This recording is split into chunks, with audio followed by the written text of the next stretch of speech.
Assalamu alaikum wa rahmatullahi wa barakatuh. Peace be upon you all and welcome to the channel. In this short video I will show you how you can display arrays quickly without for loops, simply with the toString method.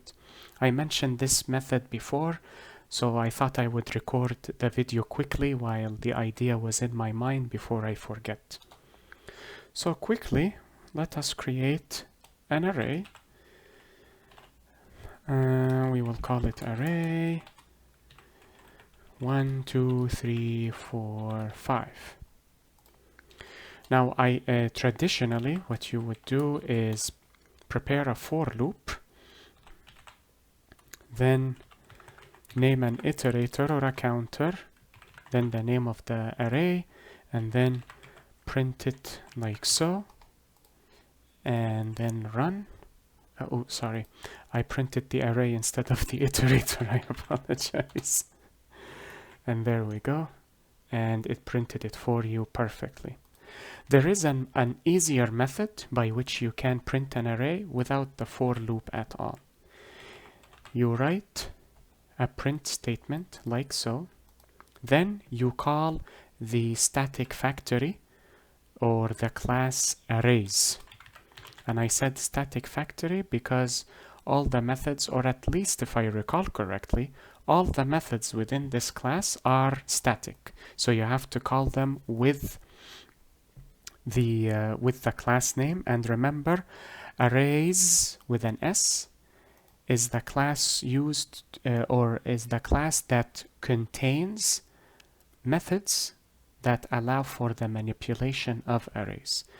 This class array, we will have a separate lecture for it because this class is related to the reflective API for specifically arrays. So that is the difference between class array and class arrays. So arrays dot toString, and as you can see, the toString method here is overloaded, so it accepts all types, primitive and reference. So it accepts all types, toString, and yes, import please. And then, sorry, let me return the IntelliSense here. toString, as you can see, it accepts as a parameter any array, and it will be converted to a string. As you can see, the return type here. So we can pass in our array like so, toString. And now once we print this or display this, you will see that it has its own modified or customized output. As you can see, the toString method here, if it does not contain anything, it will print empty. But if it does actually have elements within it, it will print it while surrounding it with square brackets. And this is simply to remove the extra comma at the end so that it looks neat and tidy. And that is it with regards to this video. I hope this lecture was helpful and beneficial to you all.